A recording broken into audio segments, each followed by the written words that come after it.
దేవుడు ఎప్పుడు దేవుడిని అడిగినా కనికరం అడగండి. ఇది ఎక్కడ న్యాయం ప్రభు అని అనొద్దు. న్యాయం ప్రకారం వెళ్తే అకార్డింగ్ టు Psalm 103, ప్రభా నువ్వు మా తప్పులన్నిటిని గనక గమనించినట్లయితే మాలో ఎవరు నిలబడతాడు నీ ముందు? Nobody can stand. So don't ask God for justice. ఎప్పుడు కూడా మీరు చాలా చాలా ఫ్రీగా ఉపయోగించాం.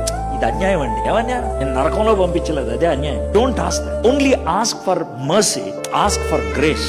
సో ఇది రీజన్ నెంబర్ 1. రీజన్ నెంబర్ 2, ఎందుకు మన లైఫ్ లో పెయిన్ వస్తుంది అని అంటే ఇది కష్టంగా ఉంటది అంగీకరించడం. కానీ వస్తుంది, తెలిస్తే కనుక హ్యాపీగా ఉంటుంది. మీకు ఎగ్జాంపుల్ చెప్పాలంటే పౌలుకు వచ్చింది. ఇందాక వచ్చింది ఏంటంటే తప్పు చేశావు కాబట్టి పనిష్మెంట్. ఇప్పుడు ఇది ఎందుకు?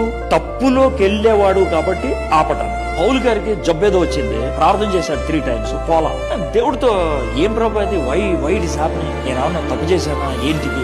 Why it is happening? నేను ప్రార్థన చేస్తే అందరూ బాగుంది, మరి నాకు బాగట్లేదు.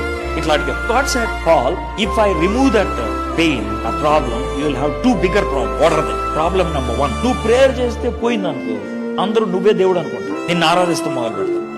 పాల్ కి టెన్షన్ వచ్చింది. ఇది రెండోది, నీకు పెయిన్ లేదనుకో, నీకు నా అవసరత కనబడదు, యూ మే ఫర్గెట్ మీ. అప్పుడు పాల్ ఏమంటాడంటే ఉండమని. మళ్ళీ ప్రభా ఏమైంటే పెయిన్ అవసరం అని తెలుస్తుంది కానీ కొంచెం కష్టం అవుతుంది ప్రభా భరించడానికి. అవునా, మరి పెయిన్ తీసేస్తావా? నేను తీను, పెట్టిందో ఒక పర్పస్ తో. మరి ఎట్లా బాగా ఎక్కువ వస్తుంది కదా, ఏం చేస్తానంటే అది భరించడానికి గ్రేస్ ఇస్తా.